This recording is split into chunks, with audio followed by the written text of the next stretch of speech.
Mbote Balandino Sobazomi na Koba TV, c'est votre humble servante Kati Kata, la carte de cœur est là pour vous informer, c'est notre devoir, c'est notre tradition. Abonnez-vous massivement à Koba TV, pardon, partagez les liens, aimez, likez, au Sarabiso bien, à Sima Caméra, Tozaki na Mike Moulopoe, merci na Bami continuons soya Koba TV. Vraiment 7 ans ya papa Wemba, to sali descente awa na couloir Madia Koko na village Molokai, to kuti batol, Tozaki na posa to yeba, histoire ngo ya papa Wemba. Lelo kotala na mboka lebiso RDC, ba histoire ba patrimoine nyonso, ba icône nyonso ya mboka ezo kende kaka boye boye. Kotala nde tomoni batol boto ebite, batek ba icône ya musique congolais oyo baza na kati ya rumba, bazalaki na kati ya rumba congoli, bango nyonso makambo na bango ezo sila kaka boye. Lelo inde 3 yango wana ekei, lobi nango tokotala pe boye a nde tokuti batol toyebite. Soki se kei pe toyebite mais ndenge tozabo susi na biso ezali ezosala pasi po ba ndenge masolo ngo ezalela ba mapango musu eza mapango ya kotekaka te. Soki ekomi kotekama gouvernement okota na kati ya lisolo okoti na kati ya lisolo tali keno na kati ya histoire ya rumba congolaise azalaki patrimoine ya mboka, azalaki icône omenga kosunga batu na tina keno histoire ezala complète que histoire ekomaka incomplète po neti lelo kotala madilu ana esika to continuer histoire na ete totikalika na banzembo kotala tabulei azana esika to continuer lisolo te etikalika na banzembo kotala emenea tozana esika to continuer lisolo te totikalika na banzembo kotala Simaro Lutumba pe kuna ndenge moko azana esika to continuer lisolo te amoto ke na 24 place batia monument non ba siège esika masolo esika indus ezalela nde esika pena tolingi keno ezalela lelo tokuti batol nde tokuti batol bo question mark toyebite eske kei mage tomoni papa a esika masolo ebandela a nde esika ye moko papa azalela a nde esika masolo penza ya la muzika ebandela to molokai tokuti batol question mark ekei to ezali maki molo point na sima caméra. Évitez de continuer ma soeur na biso lelo ti le 24. Abonnez-vous massivement na Koba Plus, partagez les liens, aimez au la biso bien. Ba on so nga ka de ke obeka na numéro wana to bindenge to so no pour les remarques les suggestions to zana tina ko répondre de bino vraiment bo la biso confiance parce que musa na biso ezalinde pona ko pesa bino kama solo c'est notre tradition, c'est notre devoir quoi. Vraiment abonnez-vous massivement to zo tala ndenge zabo na batol soki déjà c'est kei po tozoyeba te mais tomoni papa maboko eza nani histoire ezo continuer moko ya ba icône ya mboka oyo alakisa biso lelo soki mwasi azala ya kitoko mutuka ya kitoko ndako ya kitoko ye moko aza na badage na ye na basinoga na ye ezalaki oyo ezaki etikala kento ya ngolo mvwantu ya ngolo miziki ya ngolo tout ya ngolo na ngolo c'est ça Molokai quoi. Vraiment c'est ça Molokai, tu as la carte à terrain Molokai pour ne pas monopoliser les paroles. Mike Benda penza moko ya ba papa moko ya katimini ya papa nalinga kutuye moko se présenter avant bande connaissance bazo na so na 4 écoles globe terrestre et vous allez bien vraiment. C'est bien moi Papi Kapwanya moko ya ba villageois ya Molokai chargé des relations publiques. Donc on est là. Tozalaki naye na bomoi. Après liwana e tozana e o 7 ans de haut tozana e kaka pour la visibilité à masolongo quoi c'est ça tozalaki na e wana to bano bengi super grand prêtre bakala diakuba 100% star asala musa musuta par musique na forme donc on est na tozana e après mort na e inaneti lelo lancé tozana e donc tozali. Si tu es na regret pour le pang bateka to kuti batol mais tozoye bate mamango ezandenge nini ah mais bateka ka village Molokai mais za na batol non batol eza chantier ezo mataku to so ba si niveau ba makambo sala ma wo mona mère ye mote la grande prêtresse mère Amazon jamais bateka village eza des chantiers idéologique ou te roleka plus que ndenge yoyebi ba côté ka village eza ne to teki idéologie ya Molokai jamais bateka ba oteka ngonde mais histoire est comme incomplète pour le logo tala ba siège nyonso soro totali bato nyonso baza ba patrimoine ya mboka lelo pe ndenge inde trois mama kulutu azobunda na bongo soki bakolongola ngo soki bakoteka histoire ya lwambo ekoma mokuse awa pe to bande ko bangla tolobi village moloka ekei so village moloka ekei histoire papa wembe komi complet ndenge lelo to monaka nenu bato nyonso bateka ba mapangu na bango bazana ba siège te histoire ezo continuer te non donc beaucoup le pe ya zaki neti ba musicien yo tangi wana te azaki neti ba ndenge bango bazaki te ya zaki na ndenge na azaki artiste mo très exceptionnel donc akufi bako teka jamais palais idéologie eza babuki boye na mère na cadre basala mama na idéologie zo matesu sur ba 4 niveaux pour ma solo vanda d'une manière modernisée donc bateka te bana kini boreza biso toujours bateka te mais mbinza kenda mbinja eza ba masolo moko intérieur donc to solo ngwate après l'ancêtre neto solo ngo après l'ancêtre biso teka te to somba ndé bino teka te magete bi kembinza na ndenga système ese kenda meto kende boni mais kotala lelo 7 ans papa Wemba après 7 ans de gouvernement semble et penser et ça la mausolée et kende ko tia Pierre Tombal tanyoso o to bande ko zelani. Bon, normalement, ils allaient comme organisation gouvernementale pour papa Mbazaki patrimoine national. Ko sala menga sala mais papa Mbazam mutukutu ya Pierre Tombal te. Ndenge ba balaka biso na gouvernement yefo azana mausolée ya yemoko. Wana botia côté nini? Eza côté kuna kaka ya bansele près ya côté ya batia papa Etienne. Donc yango moni sikoyo tozo tchele biste na se kota banakini. Donc tu le 24 déjà biste ozala déjà wana. Après nde to weba masolo ya mausolée donc papa mbaba Pierre Tombal kutezelo wa dada même ngamona osela ouais yango mando kamisa biso ezelo pamba le gouvernement zeli sa biso comme étant boyebi ka nde gouvernement kondai donc yeba makamna eza ndengwa poza aki patrimoine national na niveau mo bino boyebi donc côté là où des problèmes donc fallait ba tout nande mausolée ne ozala camp oreke ba tout na po ya zaki neti barati senyo soute po bazala babotama bakufa mais liwa ya papa Wemba botali ka ne matango ezaki ye balela neti batu nyonso tout quoi donc c'est ça quoi vraiment toyebi ke toza na village Molokai selon bino ndenge 7 ans we kolekela événement donc vendredi déjà masole bandi po couloir toyebi ke ezolate lamba ya sika normalement ezalaka ndengwana le seul musicien oyo depuis akufi 7 ans ba célébrer kaye na ba oyo yaye ba biso oyo ezaka papa Wemba et rien que ye donc tu le 20 kermesse ezali bakotia instrument et c'est d'abord la fête de musique le gouvernement et loba donc boya banakini boya to sepela to kende cimetière le 24 moi flair ka ndenge zalaka ndule robeta donc viva quoi donc viva mais c'est après viva ngwezo bouger c'est comme si ceux qui leader accueilli akena makambo na non leader akenda na makambo na mais beaucoup la kenda na makambo na été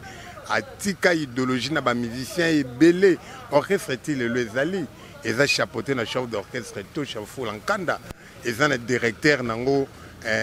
auta poto ayo nani les noms je Bokelo orchestre ezali na ba fête bo mona epé pendant kermesse viva ndenge ozala toujours bonne musique donc wana elle Amazon parce que comment lika elle Amazon ezala ka ndenge wana beaucoup la zaki patrimoine national donc ndenga kufi atiki ba redi atiki ba bendo atika kutu ba kofi atiki ba kesser eza ba fruit na donc so ko sali viva la musique mobo ezaka na lokumu beaucoup donc ya mère mère azanango yango eza chapeauté par Bokelo na toucha Fulankanda c'est ça ezali babetaka bomona bango ba présider autant de jours au kermesse ezala boya donc toya titozoya tokuta viva donc tozwa pena biloko ya bankunga papa répertoire bino boyebi akala wana tout robetama tozwa pe to recruter pe ba bon chanteur kande boyebi école de chant de guerre ezali boza décité quoi siko eloko nini ezangaka ndenge za keno papa za susute ba o nyoso bazali bato babimaka na viva baluka ko tombola lisusu histoire à vivre la musique la ndemo rosala featuring kotala ba kolo bakenda wana nini sala keno ba nga ko sangana te na bana oyo mususu ba ya génération mususu opo papa zaki na ba génération ti akomela ba fioti nini zo sala teke ba sangana ba sala loko moko featuring nous manquons de producteurs. S'il y avait des producteurs, pour moi, 50-50 on a déjà. Donc, pour nous, ça, la mongo, ka idéologie au P1, bazate. C'est ba producteur, bazali, penagi, aussi pena bendo son. Aussi pena petit Neymar. Aussi fena bango ready. Aussi Pacheco. Aussi Gloria na poto. Aussi Luciana. Beti moi featuring. Basali moi gère mon boy. C'est des côtés comme internet, nous manquons de producteurs, même si au monde a musique et peso là pour les producteurs, n'est pas beaucoup évoluer c'est miser sur l'art pour les artistes et musiciens. Il y a toujours déplorer tolo bana soneka, tolo bana sokoda pour les producteurs des bazar pour les jeunes talents bazo bima mikolo yo. Producteur bazate. L'idée c'est bien bon. Musicien y est mort dans la qualité à se produire dans l'art les arabes pena. Producteur nazo lancé un appel pathétique ba jeune génération bazali idéologie wana. Ce baye à côté bango studio à salala au bimisa moki aux belé. Donc nous manquons de producteurs. Ba souvenir il y a Papa Wemba pour ne pas nous en avons belé autant de souvenirs. Quand on monde na olo babwe déjà qui papa o mbezali quand on monde na zana balinette ba mporio boy donc c'est papa Wemba donc écoute je suis en relax tout congolais zana qui papa Wemba donc tout congolais ou kuta moi qui papa Wemba na kati soki na rolobate na démarche soki na démarche na style ya rolata donc ba souvenir rebelle ba chanson éducative massa en direct ba chanson éducative ba m'a belé beaucoup la tiki merdo wana ngotoko inyo soko ignorer yo mo pour ko vandi boya te eza sol ata ba o wana pour ne pas citer l'air na o ba budanga mena kuzu baebi botu na jibe mpiana ile du camp wenge mais botala ga idéologie bia yo ji ya mamoto na idéologie na yembeliji baza bon chanteur mais so taliba timbre vocal mususa yiba beaucoup pour biso ezaki so boyemba te zozala mongo te okota na lopango okota ndenge nini faut champende vandi archa bien webolata talaka keser ndenge azali talaka Koffi Olomide talaka Bendo Santos na bango autant de souvenirs eza ebele na niveau mo donc toka bwana obote so sele so mo eloko mo alcapela iloko mo muke ya papa mage voilà yo te vite so to be au deuxième be troisième ayo be sange na ngai l'amour à l'olenso défi sanga vérité na yo pona yeba o koko sanga te Patricia ya mama sala noki poto kwela na ngai biso kutu atakutu wano chanter te ngana na chanter te mozoka déjà timbre wana donc j'étais vraiment blague voilà, merci je vous aime merci beaucoup biso te resengo kutu merci belé vraiment toujours continuer na seta ya Papa Wemba vraiment et ko lekaso inapercité kotala lopango oyo to bande ko banga to kansaki msusu keno histoire est combien complète mais mère yemo a récupéré ma solo kotala Tati à Papa Ezali. Encore une fois, merci à m'abonner nyoso ya Koba TV au bazwami na 4 coins du monde. Merci na bino ndenge bosala biso confiance na kata chaîne bino Koba TV kaka ndenge zalaka to sala ki lelo descente na couloir Madiakoko na village Molokai parce que 7 ans ça s'est fait mais 7 ans ça s'est fait ya biso lelo et sengo ezali keno histoire à Papa Ezali ko continuer Papa Wemba soko tali Mike Moloparo benda na esika nazo sala annonce nanga pona relaxa ke tozo relaxa bino keno à partir le 20 et le 24 avril mois d'avril tozana lisolo eza moko moi oyo ezali comprenez mon émotion le 24 ngo peka kande sika to ute ko bungisa moko ya ba icône patrimoine ya mboka na biso Papa Wemba le Kuru Yaka azana ba kombo ebele Jules azana ba kombo ebele o ngai na yo toyebi to saki descente tatina ko dakisa keno tozo continue ko kanisa ye asa kenda me misala na makambu na ye ezali ko continuer artiste akufarate parce que makambu na ye ezo continuer to bangela kikutu to kanisa keno histoire ezo koma e complète na ndenge to yoki keno côté ambinze kenda ke village Molokai ekeipe menzoka village Molokai ekeite mère ye moko simbi masolo mwasi makasi kaka ndenga loba kento ya ngolo bakala ya ngolo kuvuata ya ngolo kar ya ngolo donc tomoni ya ngolo lelo keno Amazon Luzolo yemoko a récupéré masolo alingi te kombo ya mobali na ye etila kaka boye alingi te histoire ya mobali na ye ekoma e complet poko tala lelo bandeko nyonso oyo bamapangu na bango etekami ba siège esika balisolo ebanda table ya zana siège te inde to yango wana pe ezokende totali pe ndeko mususu pe bamadilu bazana siège te simaro bazana ba siège te esika balisolo oyo ebandela vraiment esika mso bako banda koteka kate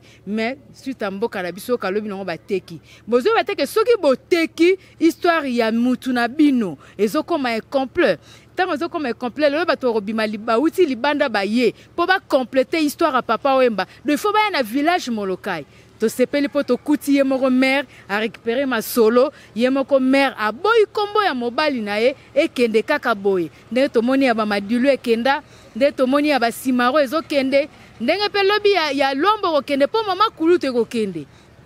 siko gouvernement et d'Arabiso tant que comment que bali bateka boye gouvernement alingaka te tekama alukaka ko zongi sala bato na mbongo na ndeke no histoire ya rumba congolais et continuer na batu oyo bazala ba icône na ba siège sika masolo bandela et ça libiso bien Koba TV to ça qui descente village Molokai tozo kitana couloir Madakoko à partir le 28 le 24 déjà kermé ses obanda donc le 24 tozala na cimetière na sika tozo ke tala ndenge bazo poser makamno so ya papa Wemba ndenge batolo ezaleza déjà chantier mère Luzolo azo matisa masolo awa kento ya ngolo tondimi yango kento ya ngolo derrière une femme forte il y a un homme fort derrière l'homme fort il y a une femme forte donc ndenge zaboto sepeli Luzolo yemoko matisa masolo mère Amazon azo matisa masolo awa malgré za chantier mais azo matisa pena masolo na ndenge mokeno e koma na ndenge moko soki to baluki to yelo pangu na biso ezali la musique a ezali esike bota batebele ezali le pangu ebimisa batebele ezali. Vraiment, la Koba TV, abonnez-vous massivement, partagez les liens, aimez, likez aussi la biso bien. Merci Nara Fumboui, merci na Batnu Sobalingara, cas de cœur, merci na Yomoko, Eli Maiputu, na Paris, Total P Fanny Kiotidi, Total P Fei Aidin, Total Sipatongo, pour la nuit to keipe na Yomoko, Dieboliko, et poids, Dieboliko, et poids, ba chef Nyoso ya Koba TV, wana sima caméra na zomo na Yomoko. Mulopo, chef coutumier quoi. Mulopo a vandisi masolo, yé penande mtazana na sima. Vous continuez aussi à faire confiance, abonnez-vous massivement. Tozo continuez le solo ya papa Wemba. Ti le 24. Ti le 24 le loto banda ki yango lobi to kozala ti to koma le 24 ti na Pierre Tomba pour na Koba ti yo ko tika la kaka bongo ti. C'était papa Wemba tozo ki nango pena ti nanti.